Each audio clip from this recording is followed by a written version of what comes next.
Hey, it's Keith from Outlaw Speed Shop, and welcome to this episode where I'm going to take a Hot Wheels Chevy C10 and turn it into a convertible with, the challenge was to make it a convertible and some sort of like a headrest thingamabob and a solid bed cover type of tonneau, something or other. Very vague, I know. But it's a pretty easy casting to work with. It's a metal body plastic base. Which means drilling out the rivets and everything's pretty easy. Pops right off and very easy to work with. Pretty detailed casting, to believe it or not. The tub designed to be, set up that way, so it looks pretty good. The casting itself has a few errors here and there, but I'm going to be cutting the roof off right there where I marked it with my screwdriver.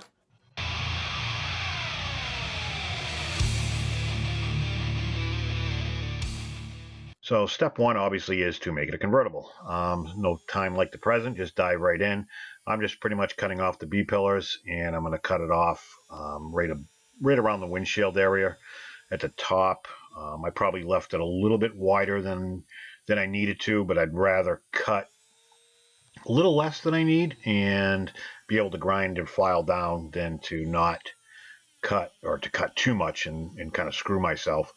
And you got to remember, too, there's a windshield that's got to go in there, and you have to be able to have enough beef of the roof line left to glue the windshield in, whereas opposed to when it was, a full roof, it's not that big of a deal because it just sits in there. But since you're cutting half the glass out, you have to leave a little bit to glue and adhere to. So after putting it in the citrus strip for a day, you don't have to put it in for a day. I put it in for a day just because I'm always, I do this ahead of time, and then I just put it in the citrus strip and it sits there for who knows how long until I can get to it.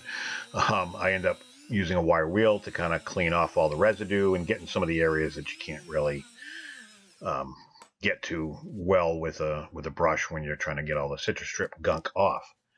So as I stated, I need to make some sort of a cover that's going to house the headrest area. So essentially what I'm going to do is take a thin piece. I want to say it's maybe 3/32. I'm not even that much. Styrene sheet. I don't know what size it is, to be honest with you. It came in a pack with the sorted pieces. So I'm going to pretty much mark that off.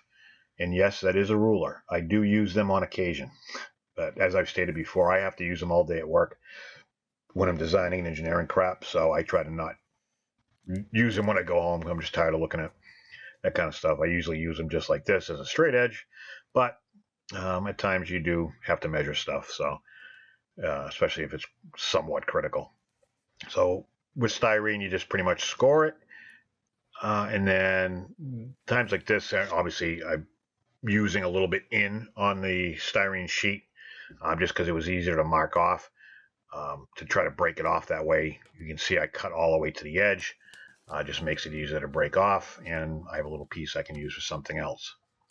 My biggest obstacle on this whole project was really trying to create the headrests. And when I say that, I don't even know what they're called. There is a name for them. If you guys know what it is after seeing the final product, let me know in the comments down below, but there is a name for it.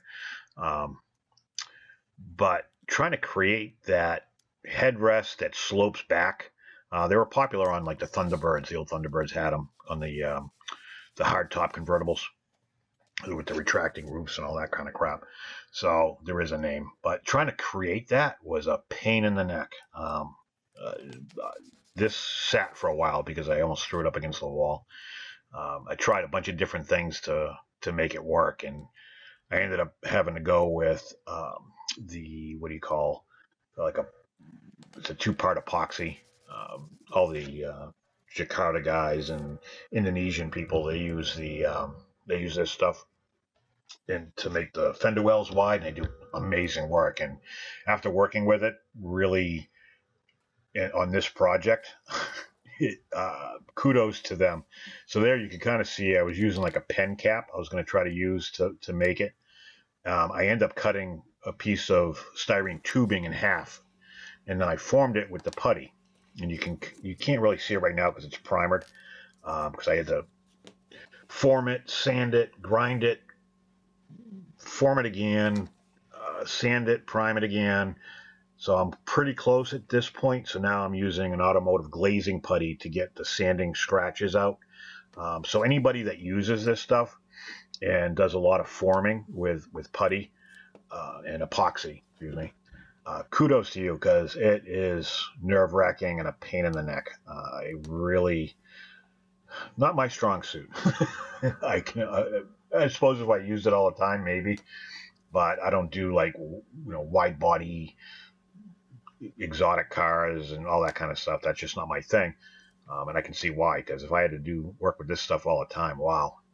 So kudos to everybody who uses it, because it's crazy to work with. I mean, it's set up great and it's easy as far as getting it on there and hardening up, but to form it after and the sand, and you got to get it pretty close to right the first time. I kind of went with glop it on and then form it after. Don't do that, because it's a lot of work. I spent days doing it. So here you can see after that dried, I sanded it down and I got it fairly smooth.